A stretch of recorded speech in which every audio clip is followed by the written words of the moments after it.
사건의 키를 쥐고 있는 신 목사는 딜레마의 상황에서 비로소 하나의 선택을 하기로 결단합니다.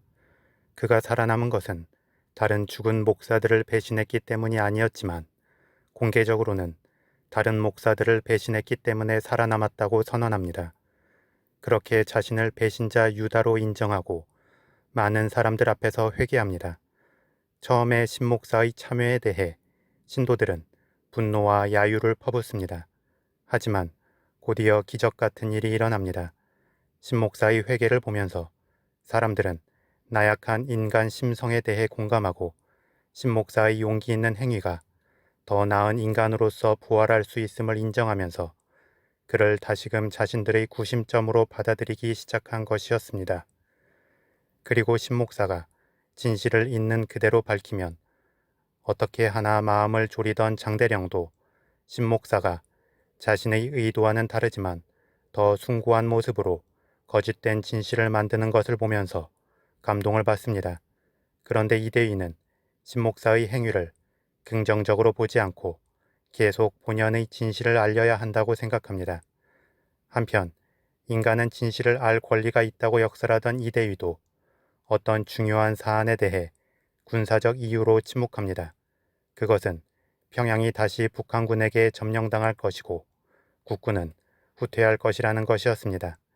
이대희의 기존 논리대로라면 평양 사람들에게 그 상황에 대해 진실을 널리 알리고 평양에 그대로 남을지 국군을 따라 남아 할지 선택하게 했어야 합니다.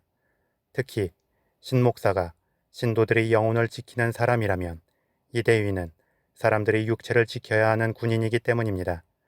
그렇다면 평양에 그대로 남았을 때 북한군에게 처형당할 수 있는 사람들의 안위를 위해서라도 진실을 알려야 했습니다. 그런데 신 목사에게는 실제 진실을 알려야 한다고 했으면서도 본인은 평양시의 큰 혼란을 염두하고 북한군의 평양 재점령을 말하지 않는 모순된 행동을 합니다. 하지만 이대위는 자신의 그런 모순된 결정으로 신 목사의 마음을 어렴풋이 이해하게 됩니다. 그러면서 이대위는 신 목사가 마지막으로 그에게 하는 말에 큰 감동을 느낍니다. 신 목사는 인간을 사랑하시오. 그들을 사랑해 주시오. 용기를 갖고 십자가를 지시오. 절망과 싸우고 인간을 사랑하고 이 유한한 인간을 동정해 줄 용기를 가지시오. 라고 말합니다. 신 목사의 이 마지막 말을 통해서 많은 이해관계의 갈등이 하나로 승화됨을 느낍니다. 그것은 바로 인간에 대한 사랑입니다. 인간이 존재한 다음에 정치도, 종교도, 정의도 생겨난 것입니다. 이는 인간 이후의 모든 것이 결국은 인간을 위해 존재함을 의미합니다. 그런데 어느 순간 주객이 전도되어 인간은 정치적 이념을 위해서 또는 종교적 신념을 위해서 또는 상대적 정의의 입장을 위해서 죽거나 희생되었습니다. 또한 그 과정에서 수많은 편가르기가 있었고 지금도 계속되고 있습니다. 진실 또한 마찬가지입니다. 때로는 진실마저도 인간을 위해 존재해야 합니다. 그래서 왜곡된 진실이 많은 사람들에게 삶의 희망과 당위성을 준다면 충분히 그 가치가 있을 수 있습니다. 그 누구도 일방적으로 그에 대해서 비난할 수는 없습니다. 왜냐하면 그렇게 비난하는 그 사람도 때에 따라서는 자신만의 가치 기준을 위해 진실을 왜곡하거나 침묵할 수 있기 때문입니다. 한국전쟁의 여파는 지금도 계속되고 있습니다. 우리는 여전히 여러 정치인들의 발언 속에서 이념 갈등을 목도합니다. 나아가 종교 지도자들의 발언을 통해서 여전한 종교 갈등을 인지하게 되고 각각의 이익 집단의 대표자들을 통해서 정의로움에 대한 상대적 해석의 의문을 품게 됩니다.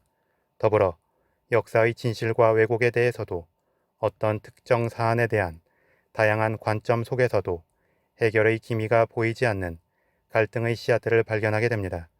그럼에도 불구하고 사람들은 자신만의 믿음을 통해서 안정감을 찾고 자신의 믿음과 함께하는 사람들을 보면서 소속감을 느낍니다.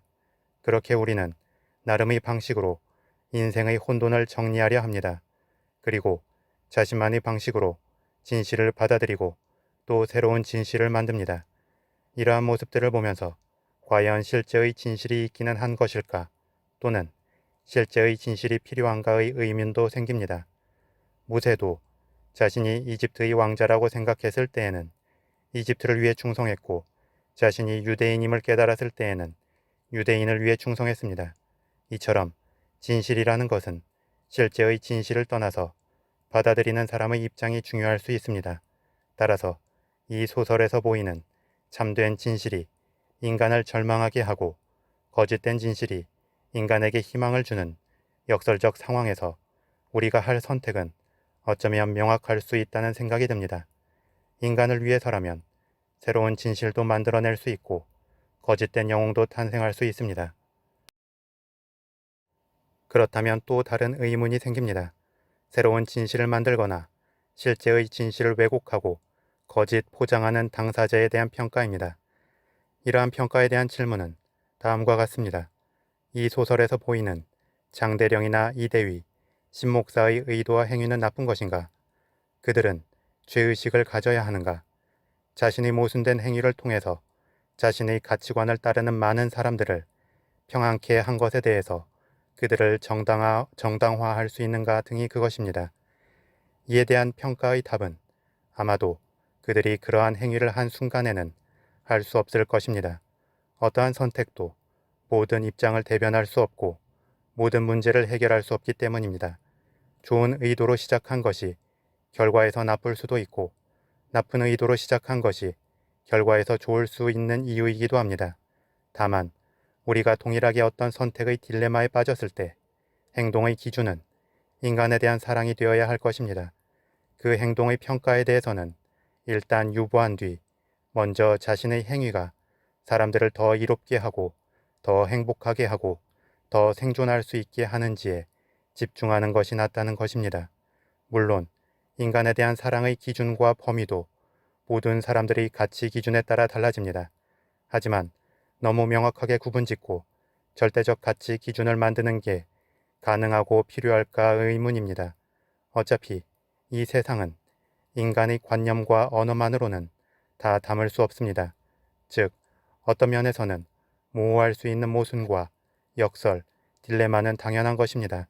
따라서 무책임하고 명확하지 않은 선언일 수 있지만 인간은 사랑이라는 막연하고 모호하면서도 또 적절히 그 느낌을 이해할 수 있는 단어를 가슴에 품고 자신의 소신대로 선택하고 나아가면 됩니다. 이 소설에서도 어떤 명확한 답을 제시하지 않고 적절히 마음의 파문을 일으킬 화두를 던진 것도 아마 그런 의미일 것입니다. 참고로 마틴 스코세이지 감독의 사일런스라는 영화와 그 영화의 원작인 엔도 슈샤쿠의 침묵이라는 책은 순교자와 비슷한 맥락의 소설입니다. 그런데 순교자가 2년 먼저 출간됐고 큰 인기를 끌었던 것을 감안하면 아마도 엔도 슈샤쿠 또한 침묵을 쓰면서 순교자를 참고하지 않았을까 생각이 듭니다. 개인적으로는 두 책이 모두 배교를 모티브로 하면서 그 주제는 차이가 있었지만 또 각자의 나름에서 의미가 있었습니다.